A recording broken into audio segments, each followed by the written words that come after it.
আশা করি সকলে ভালো আছো এবং সকলে মনোযোগ সহকারে পড়াশোনা করছো। তো আমার এই চ্যানেল বেঙ্গলি ইংলিশ ক্লাস তোমরা সকলে সাবস্ক্রাইব করে রেখেছো, যাতে নতুন ভিডিও এলে সেগুলো দেখতে পারো। যারা এখনো সাবস্ক্রাইব করোনি তারা অবশ্যই আমার চ্যানেলটিকে সাবস্ক্রাইব করে রাখবে, যাতে তোমাদের সহজে ভিডিও পেতে সুবিধা হয়। আমার ভিডিও দেখে ভালো লাগে তো অবশ্যই লাইক করবে, এবং যদি কারো কোনো কিছু বুঝতে অসুবিধা থাকে তো অবশ্যই আমাকে কমেন্ট করে জানাবে। আজকে আমরা যে ব্যাপারটা নিয়ে আলোচনা করব সেটা হচ্ছে সাপ্লাই বা যোগান। তো প্রথমেই আমরা যে ব্যাপারটা নিয়ে আলোচনা করব সেটা হচ্ছে যোগান কাকে বলে। কোনো জিনিস শুরু করতে গেলে যেটা হচ্ছে সেই জিনিসটা কাকে বলে, যোগান কাকে বলে, প্রথমে আমরা সেটা জানবো। যোগান কাকে বলে না, কোন একটি নির্দিষ্ট দামে নির্দিষ্ট সময়ে যে পরিমাণ দ্রব্য বিক্রির জন্য বাজারে নিয়ে আসা হয় তাকেই যোগান বলা হয়। অর্থাৎ এক বিক্রেতা যে দ্রব্য বিক্রির জন্য নিয়ে আসে সেটা একটা নির্দিষ্ট সময়ে এবং নির্দিষ্ট দামে যখন সে বাজারে বিক্রি করতে চায় সেটাকেই সেই দ্রব্যের যোগান বলা হয়। এখন যদি দাম, নির্দিষ্ট দাম কেন বলা হচ্ছে, দেখুন দামের পরিবর্তনের সঙ্গে সঙ্গে সে কম দাম হলে অনেক সময় বিক্রেতা মার্কেটে বিক্রির জন্য নিয়ে আসে ঠিকই, কিন্তু সে যতক্ষণ না তার প্রয়োজন মতো দাম বা সে যে দামে স্যাটিসফাই হবে সেই দাম না পাচ্ছে ততক্ষণ সে দ্রব্য বিক্রি করতে যায় না। ওই জন্য বলা হচ্ছে নির্দিষ্ট দামে নির্দিষ্ট পরিমাণ যোগান দেয়, অর্থাৎ একটা নির্দিষ্ট দামে একটা নির্দিষ্ট পরিমাণে যোগান সে যোগান বা বিক্রি করার জন্যই বিক্রেতা নিয়ে আসে। যে একটা নির্দিষ্ট দামে হিউজ সফটওয়্যার দিয়ে দেবো এটা হয় না, ওই জন্যই নির্দিষ্ট দামে নির্দিষ্ট সময়ে এবং নির্দিষ্ট পরিমাণে বিক্রির জন্য নিয়ে আসে তাকেই যোগান বলে। চাহিদার মতো যোগানকে আমরা দুভাগে ভাগ করতে পারি। একটা হচ্ছে কি না, একজন বিক্রেতা যখন বিক্রির জন্য নিয়ে আসবে তাকে বলা হবে ব্যক্তিগত যোগান। আর দু নম্বর কি না, যখন সমস্ত ব্যক্তি মিলে, বিভিন্ন জায়গায় সমস্ত ব্যক্তি মিলে, সমস্ত বিক্রেতা মিলে যখন যে পরিমাণ দ্রব্য মার্কেটে বিক্রি করবে সেটাকে বলা হবে বাজার যোগান। অর্থাৎ এখানে একজন ব্যক্তি যে পরিমাণ দ্রব্য একটা নির্দিষ্ট দামে যে পরিমাণ দিতে চাইছে সেটা হচ্ছে তার ব্যক্তিগত যোগান। আর বাজার যোগান কি না, যখন সমস্ত বিক্রেতাকে জোটবদ্ধ করে একটা জায়গায় নিয়ে এসে সমষ্টি যে পরিমাণ দ্রব্য যোগান দেবে সেটাকে বলা হবে বাজার যোগান। এবার যেটা আলোচনা করবো সেটা হচ্ছে যোগান, যে আমি একজন বিক্রেতা বা একজন যে দ্রব্যের যোগান দেবে তা সেই যোগান কি কি বিষয়ের উপর নির্ভর করে। অর্থাৎ তো যোগান যে সমস্ত বিষয়ের উপর নির্ভর করে সেগুলোর মধ্যে প্রথম এবং প্রধান যে জিনিসটা আছে, প্রথম বিশেষ করে যেটা সেই জিনিস সেটাকে কি বলা হয়, সেটা হচ্ছে দ্রব্যের দাম। প্রথম যে এই দ্রব্যের দামকে আমরা পি বা প্রাইস হিসেবে দেখাতে পারি। তো প্রথম যে জিনিসটার উপর নির্ভর করে সেটা হচ্ছে দ্রব্যের দাম। এখন দ্রব্যের দামটা কি রকম, আমরা যখন কোনো একজন বিক্রেতা বা যে কেউ যখন কোনো একটা দ্রব্যকে বাজারে বিক্রির জন্য যায় সে তো প্রথম দেখে সেই দ্রব্যের দামটা কি।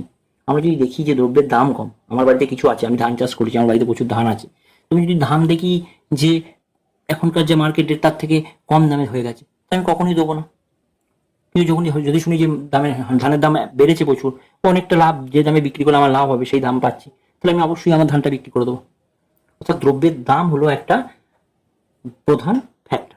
এবার এটা কি, এখন যদি দাম বাড়ে, দাম বাড়লে কি হয়, দাম বাড়লে যোগান বাড়ে, আর দাম কমলে, প্রথম ফ্যাক্টর হচ্ছে দাম। এবার দামের সঙ্গে যোগানের কি সম্পর্ক না, দাম বাড়লে যোগান বাড়ে আর দাম কমলে যোগান কমে। অর্থাৎ দাম যদি বাড়ে তাহলে একজন বিক্রেতাকে যদি দেখে যে লাভ হচ্ছে তাহলে সে দাম বেশি করে বিক্রি করবে, আর যদি দাম কমে যায় তাহলে বিক্রেতা চাইবে না যে লস করতে বা কম লাভ করতে, তাহলে সে সবসময় দ্রব্যের দাম যোগানটাকে কমিয়ে দেবে। দ্বিতীয় যে জিনিসটির উপর যোগান বেশি নির্ভর করে সেটা হচ্ছে পরবর্তী দ্রব্যের দাম বা সাবস্টিটিউট গুড প্রাইস। আমরা জানি যে পরবর্তী দ্রব্যের দাম যদি বৃদ্ধি পায় তাহলে দ্রব্যের যোগান কমবে, আর দাম কমলে দ্রব্যের যোগান বৃদ্ধি পাবে। ব্যাপারটা কিরকম, ধরো চা, আমরা জানি যে চার কপি হচ্ছে সাবস্টিটিউট গুড, একটার পরিবর্তে একটা দ্রব্য ব্যবহার করা হয়। এখন যদি চায়ের দাম বেড়ে যায় তাহলে যিনি সাপ্লাই দিচ্ছিলেন চা, সে দেখবে চা বিক্রি করে তার বেশি লাভ হবে, অর্থাৎ সে বেশি বেশি করে চা সাপ্লাই দেবে। অর্থাৎ দ্রব্যের দাম যদি বৃদ্ধি পায় অন্য দ্রব্য অর্থাৎ কফির যোগান কমে যাবে পরবর্তী দ্রব্যের দাম। ঠিক দ্রব্যের দাম যদি, এখন যদি চায়ের দাম কমে যায় তাহলে লোকে তখন চাটা বেশি করে সাপ্লাই দেবে না, অন্য চায়ের সাবস্টিটিউট গুড যেটা কফি আছে সেটাকে সাপ্লাই দেবে। অর্থাৎ চায়ের দাম কমলে কফির যোগান বৃদ্ধি পাবে। তো এটাই হচ্ছে 2 নম্বর। 3 নম্বর যে ব্যাপারটার উপর যোগান নির্ভর করে সেটা হচ্ছে উপাদানের দাম। আমরা জানি কোনো একটা দ্রব্য উৎপাদন করতে গেলে উপাদান লাগে। এখন যদি উপাদানের দাম কমে তাহলে কি হবে, তাহলে উৎপাদন বেশি হবে, কম দামে বেশি উৎপাদন করতে পারবে। তাহলে কোনো বেশি উৎপাদন করতে পারলে কি হবে, তিনি বেশি বেশি করে যোগান দেবে। অর্থাৎ উপাদানের দাম যদি কমে তাহলে কি হবে, যোগান বাড়বে, আর দাম বাড়লে যোগান কমবে। এটা কিন্তু উপাদানের দাম, অর্থাৎ যার উপর বেশ করে উৎপাদন হবে সেই সমস্ত উপাদানগুলোর দাম যদি কমে তাহলে বেশি বেশি করে যোগান দেবে, আর সেই সমস্ত উপাদানের দাম যদি কম বাড়ে তাহলে কম কম যোগান দেবে। 4 নম্বর যে ফ্যাক্টরটার উপর ডিপেন্ড করে সেটা হচ্ছে কারিগরি কৌশল বা টেকনোলজি। কারিগরি কৌশল বা টেকনোলজিটা কি? কারিগরি কৌশল হচ্ছে সেই সমস্ত যান্ত্রিক ব্যবহার যার দ্বারা আগে যে দ্রব্য উৎপাদন করতে আমার যা ব্যয় হতো সেই ব্যয়টা তুলনামূলক অনেক কমে আমি সেই দ্রব্যই তৈরি করব, কিন্তু অনেক কমে, অর্থাৎ অ্যাভারেজ কস্ট এখানে অনেক কম হবে। এখন যদি কারিগরি উন্নতি হয়, মানে দেখো আগে যখন আমরা প্রথম প্রথম জমি চাষ করতাম তখন লাঙল দিয়ে করতাম, একটা লাঙল সারাদিনে 1 বিঘে কি 2 বিঘে জমি চাষ করতে পারতো। এখন সেই জমিটাতে যখন আমি ট্রাক্টর ইউজ করছি, তো সেই ট্রাক্টর ইউজ করার ফলে প্রচুর পরিমাণে জমি চাষ করতে পারছি একই দিনে। অর্থাৎ কারিগরি কৌশল যদি উন্নত হয় তাহলে ব্যয় কম হবে, ব্যয় কম হলে যোগান বেশি হবে। তাহলে কারিগরি উন্নত হলে যোগান বেশি হবে, অর্থাৎ কম দামে বেশি বেশি করে দ্রব্যের যোগান দিতে পারবে।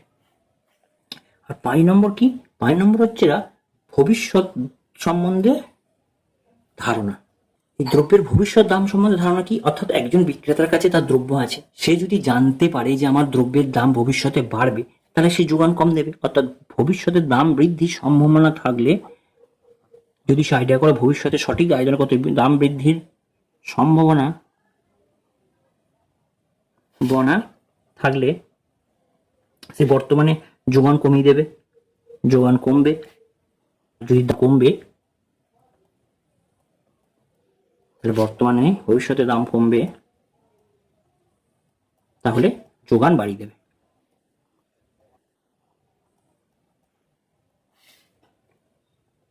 যোগান বৃদ্ধি পাবে, অর্থাৎ দামের উপরও ডিপেন্ড করে যে ভবিষ্যতে আমার কি হবে।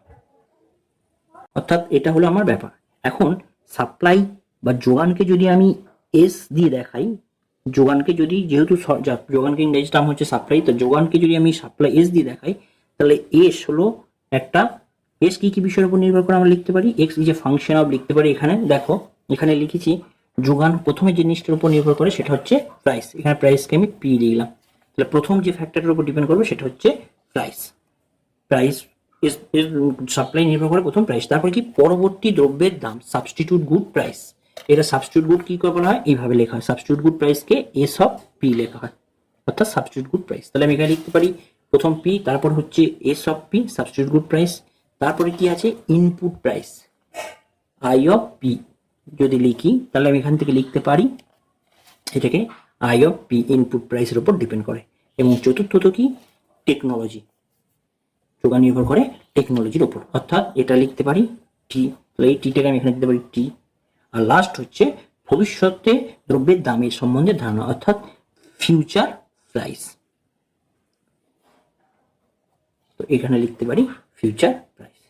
অর্থাৎ এই হলো আমাদের যোগান আপেক্ষক, এটাকে বলা হয় যোগান আপেক্ষক।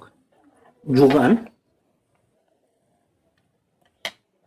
অর্থাৎ যোগান কি কি বিষয়ের উপর নির্ভর করছে? পি হচ্ছে প্রাইস, এসপি হচ্ছে সাবস্টিটিউট প্রোডাক্ট প্রাইস বা পরবর্তী দ্রব্যের দাম, আইপি হচ্ছে ইনপুট প্রাইস অর্থাৎ উৎপাদন করতে উপাদান লাগে তাদের দাম, টি হচ্ছে টেকনোলজি অর্থাৎ কি কারিগরি প্রযুক্তিবিদ্যা আছে তার উপর, এবং এফপি হচ্ছে ফিউচার প্রাইস অর্থাৎ ভবিষ্যতে সেই দ্রব্যের দাম সম্বন্ধে আমার কি ধারণা হচ্ছে সেটার উপর। তো এখান থেকে আমি যোগান আপেক্ষক পেলাম। এবার আমাদের যেটা করতে হবে সেটা হচ্ছে যোগানের নিয়ম বা সূত্রটা কি সেটা এখানে আলোচনা করব। তো যোগানের নিয়ম বা সূত্র এটা দিয়েছেন অধ্যাপক মার্শাল। ওনার মতে অন্যান্য সকল কিছু অপরিবর্তিত থাকলে কোনো দ্রব্যের দাম বৃদ্ধি পেলে সেই দ্রব্যের যোগান বৃদ্ধি পাবে এবং দাম কমলে যোগান হ্রাস পাবে। অর্থাৎ যোগান, দাম ও যোগানের মধ্যে একটা প্রত্যক্ষ সম্পর্ক রয়েছে। এটা যদি আমি ম্যাথামেটিক্যালি দেখাই কি না, আমরা এখানে ধরেছি সাপ্লাই কোনো একটি দ্রব্যের যোগান এই সমস্ত বিষয়ের উপর নির্ভর করেছে, কিন্তু উনি বলেছেন যদি এই সাবস্টিটিউট প্রোডাক্ট প্রাইস, পরবর্তী দ্রব্যের দাম, উপাদানের দাম, টেকনোলজি মানে প্রযুক্তি এবং যদি ফিউচার প্রাইস সম্বন্ধে এগুলো যদি এই 3টে বিষয় স্থির থাকে, তাহলে আমরা লিখতে পারি কোনো একটি দ্রব্যের যোগান, supply is a function of price. অর্থাৎ কোনো একটি দ্রব্যের যোগান তার দাম অর্থাৎ বলতে পারি যে ফাংশন অফ দাম, অর্থাৎ দাম ও যোগানের একটা প্রত্যক্ষ সম্পর্ক আমরা দেখতে পারি। এখন এটাকে আমি একটা ছোট্ট টেবিলের মাধ্যম দিয়ে দেখাবো যে কিভাবে প্রত্যক্ষ সম্পর্ক বার করা যায়।